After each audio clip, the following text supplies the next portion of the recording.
అందరికీ నమస్తే అండి. అదానీ పవర్కి సంబంధించి ఒక పెద్ద వ్యవహారం బయటకు వచ్చింది కదా. ఆయన దేశంలో 5 రాష్ట్రాల ముఖ్యమంత్రులకు 5 రాష్ట్రాల ప్రభుత్వాలకు లంచాలు ఇచ్చి తాను తయారు చేసే సోలార్ విద్యుత్ని ఆ రాష్ట్రాలకు ఎక్కువ ధరకు అమ్మే ఒప్పందాలు చేసుకున్నారు. దీనిలో తమిళనాడు, ఒడిశా పెద్ద సబ్జెక్ట్ ఏమీ కాదు. తమిళనాడులో ₹99 అగ్రిమెంట్ జరిగిందంట. కానీ ఆంధ్రప్రదేశ్లో మాత్రం ₹2.49 అగ్రిమెంట్ జరిగింది. అంటే ఒక 50 పైసలు ఎక్కువ యూనిట్కి.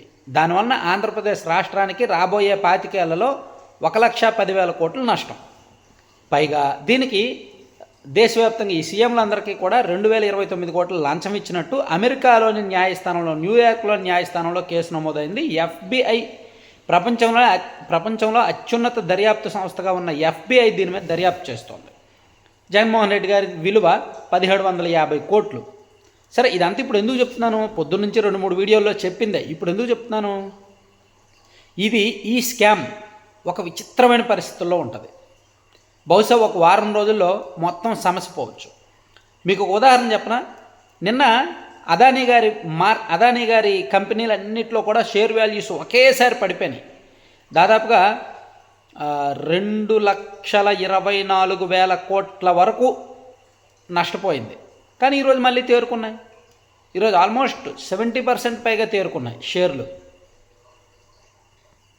అంటే కొన్ని బాగా ఉన్నాయి. అంటే ఈరోజు మిక్స్డ్ రిజల్ట్ ఉంది. మొత్తానికైతే నిన్నటితో పోలిస్తే చాలా వరకు రికవర్ అయ్యాయి. అదానీ గ్రూప్కి సంబంధించిన టాప్ 5 కంపెనీలు కొంతవరకు రికవర్ అయ్యాయి అనేది వాస్తవం. పైగా ఇంకో కీలకమైన విషయం ఏంటంటే, ఈ స్కామ్ మీద జనసేన మాట్లాడదు, తెలుగుదేశం పార్టీ మాట్లాడదు, బీజేపీ మాట్లాడదు. జగన్మోహన్ రెడ్డి గారు ఒక పెద్ద స్కామ్లో ఇరుక్కున్నారు. జగన్మోహన్ రెడ్డి గారిని రాజకీయంగా పూర్తిగా ఇరికించే స్కామ్ ఇది. కేవలం తిరుమల లడ్డు విషయంలో, కేవలం కాదులే, అది పెద్ద సబ్జెక్టేలే. తిరుమల లడ్డు విషయంలో చంద్రబాబు గారి స్థాయిలో ఒక ప్రకటన చేశారు. సుప్రీంకోర్టు వరకు విషయం వెళ్ళింది. అండ్ జగన్మోహన్ రెడ్డి గారి సొంత ఆస్తుల వ్యవహారంలో, కుటుంబ ఆస్తుల వ్యవహారంలో చాలా రచ్చరచ్చ చేశారు. అలాగే సోషల్ మీడియా మీద ఇవన్నీ కూడా ఇంత రచ్చ జరుగుతున్నాయి. వైసీపీని ఇరుకుని పెట్టడానికి వచ్చే ఏ అవకాశాన్ని కూడా కూటమి ప్రభుత్వం వదిలిపెట్టట్ల.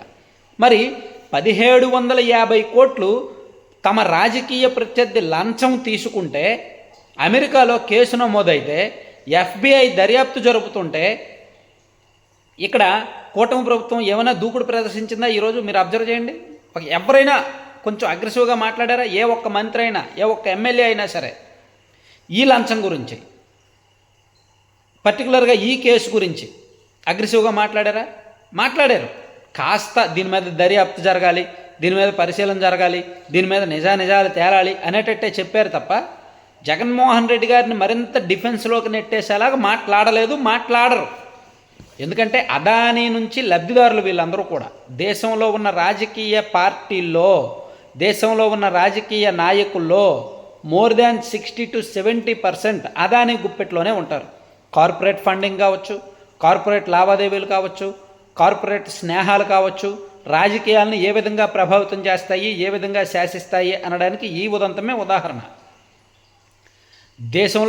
ప్రపంచంలో ఒక రకమైన స్కామ్, దేశంలో ఒక పెద్ద స్కామ్, మన రాష్ట్రంలో అంతకుమించి ఊహించినటువంటి స్కామ్. జగన్మోహన్ రెడ్డి గారికి వ్యతిరేకంగా అసలు రఫ్ఫాడించేయచ్చు, అసెంబ్లీని దద్దరిల్లేలా చేయొచ్చు.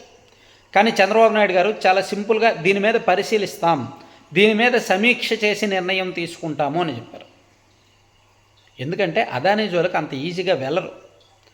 అదానీ జోలికి ఈ మన కంపెనీ కానీ, ఈవెన్ సెంట్రల్ గవర్నమెంట్ కూడా అంత ఈజీగా వెళ్ళదు. సెంట్రల్ గవర్నమెంట్ కూడా ఎంతసేపు ఆయన లంచాలు ఇచ్చింది స్టాలిన్ గారికి, బీజేపీ వ్యతిరేకి, జగన్మోహన్ రెడ్డి గారికి, బీజేపీ వ్యతిరేకిస్తున్న ప్రస్తుతం వ్యతిరేకి, అండ్ నవీన్ పట్నాయక్ గారికి బీజేపీ వ్యతిరేకి. సో బీజేపీ వ్యతిరేకులకే లంచాలు ఇచ్చినట్టు దానిలో ఉండడంతో మాకు సంబంధం లేదు, వాళ్ళు లంచాలు తీసుకున్నారు, చట్టం దాని పని చేసుకుపోద్దని చెప్తారే తప్ప అదానీ లంచాలు ఇచ్చాడు, వీళ్ళందరినీ చెడగొట్టింది అదానీ లంచాలు ఇవ్వడం వల్లనే అతనికి కాంట్రాక్టులు దక్కినట్టు అదానీని మాట్లాడరు. చాలా జాగ్రత్తగా అబ్జర్వ్ చేస్తే. సో దీనిలో అదానీని సేఫ్ జోన్లోకి నెట్టేయడానికే చూస్తారు. ఒక్క కాంగ్రెస్ పార్టీ తప్ప ఇంకెవరు మాట్లాడరండి దీనిలో, ఇంక్లూడింగ్ వామపక్షాల వాళ్ళు కూడా మాట్లాడరు. కాంగ్రెస్ వాళ్ళని ఎందుకు మాట్లాడతారు? రాజకీయంగా వాళ్ళకి అవసరం కాబట్టి, వాళ్ళకు ఒక స్పైసీ మసాలా సబ్జెక్ట్ అవసరం కాబట్టి మాట్లాడతారు. సో కార్పొరేట్ వ్యవహారాల్లో ఏ పార్టీ అయినా ఒకటే, అన్ని పార్టీలు ఒకటే, అందరు నాయకులు ఒకటే. సో నేను ఇక్కడ లంచాలు తీసుకుంటారో తీసుకోరని నేను మాట్లాడట్లా. కార్పొరేట్ వ్యవహారాల్లో పార్టీలు ఎవరైనా ఒకటే. ముఖేష్ అంబానీ విషయంలో కావచ్చు, అదానీ విషయంలో కావచ్చు, పర్టికులర్గా మన దేశాన్ని గడిచిన కొన్ని సంవత్సరాలుగా, కొన్ని దశాబ్దాలుగా శాసిస్తున్న ఈ ఇద్దరు విషయంలో ఒకటే. ఈ రాజకీయ పార్టీలన్నీ ఒకటే. అంబానీ గారు జగన్మోహన్ రెడ్డి గారు అధికారంలో ఉన్నప్పుడు వచ్చి కొలుస్తుంటారు, చంద్రబాబు నాయుడు గారు అధికారంలో ఉన్నప్పుడు వచ్చి కొలుస్తుంటారు. అదానీ గారు కూడా అంతే, జగన్మోహన్ రెడ్డి గారు అధికారంలో ఉన్నప్పుడు వచ్చి కొలుస్తుంటారు, చంద్రబాబు గారు అధికారంలో ఉన్నప్పుడు వచ్చి కొలుస్తుంటారు. సో ఇదంతా కూడా సాధారణంగా జరిగేది. ఇదంతా కూడా కార్పొరేట్కి రాజకీయానికి ఉన్న లింకు. అదాని మీద వీళ్ళు మాట్లాడితే వీళ్ళకి చాలా వ్యవహారాలు, చాలా రకాలుగా నష్టం వస్తుంది. కాబట్టి ఎక్కడిదక్కడ తొక్కు పెట్టేస్తారు, ఎక్కడిదక్కడ నొక్కి పెట్టేస్తారు. అమెరికాలో చట్టాలు గట్టిగా ఉంటే వాళ్ళు దీన్ని దర్యాప్తు గట్టిగా చేస్తారు. వాళ్ళు కూడా కాస్త మెత్తబడితే అంత సైలెంట్ అయిపోద్ది అన్నమాట. Thank you.